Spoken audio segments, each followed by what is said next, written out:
Hi, it's Matthew, and it's my chance to share with you my experience using D2L quizzes. Now, I use these quizzes for a variety of things. One of the things I make quizzes for is at the beginning of units, I like to do some pre-surveys to see what my kids know before we jump in. Here's an example of one I've used.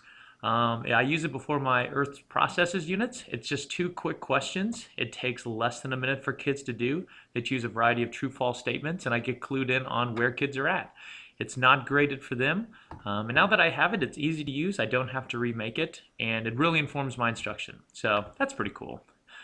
What's even better though is you can see this is much longer than a 2-question quiz. This is a 21-question quiz I use at the end of a learning goal in the same unit. It's got a variety of true-false questions. Then we get down to some multiple choice. There's some picture-related questions here. They have to analyze pictures. And then all of these are self-graded until I get to my long answer question where kids have to look at this map and then take it apart, analyze it, and defend their choice in a long answer question.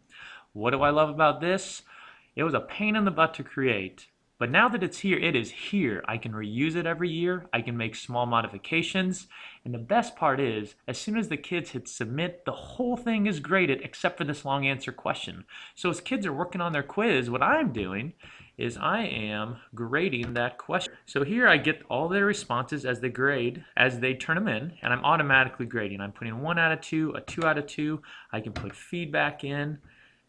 And so every kid, I'm just looking at this one question, boom, boom, feedback, boom, boom, feedback. And then as soon as I hit submit, the kids can look at their grades if I want them to.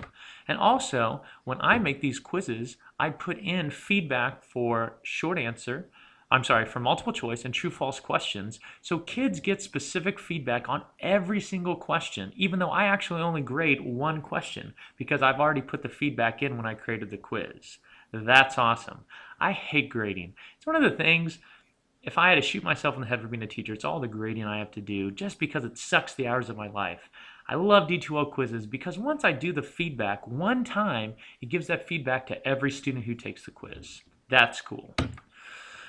Let's see, what else does this do? Okay, love this screen too. Once everything is turned in and I pass my quizzes back the next day, I show this screen right here. It's awesome. The kids actually get into going over their quizzes because they get to see, oh yeah, we did awesome on questions 1, 2, and 3, and oh, 4 and 6 were okay, and oh, what happened on 8 and 11?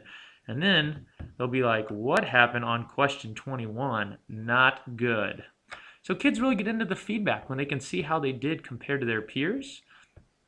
And what's awesome too is entering grades in the grade book. I pull up the kids' grades, I pull up Power School, and I can just start just pounding grades in there. I'm like, okay, so-and-so got a 17, and then a 15, and then a 13, and then a 17, and then an 18, and a 21. Whoops. And what's cool about D2L is they can give you all of these grades over here on the right according to section. So you can just go back and forth, boom, boom, boom, boom, boom. Or if you want to put stuff in a paper grade book, you can do that first, and then you can put it in Power School. Now, I'm not going to lie, this isn't the end-all be-all to grading. There has been some frustrations for me. Like once I created a quiz and something happened to a D2L server that morning and it was gone.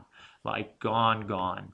And so fortunately I had one paper copy that I'd run off. I made some emergency copies and it was good. I was sworn that will never happen again. It was a ghoul in the system, but still, that sucked. Another thing, here, I wrote a couple of things down. What else didn't I like? No, that's all right. Oh yeah, some kids hate these. They hate doing things online. It just weirds them out of the computer. And so for those kids, I do give paper and pencil copies just to alleviate some test anxiety. But you know. I think, the only thing that I really don't like about these quizzes is the amount of time it takes to create them. When I already have the quiz I would use, I would just have to run off copies. However, I've talked to a couple other people in my science cadre, and they're like, shoot, you make this test, I'll make this test, we'll split it up. So that's what I would do if I were you, because that's what I'm going to do. So what I guess I'm trying to say is, you just got to do one. Get one under your belt. I think you'll never need to watch this video again or have someone recommend it to you because it's just going to make sense. D2L quizzes for dummies. Don't be a dummy, make a quiz.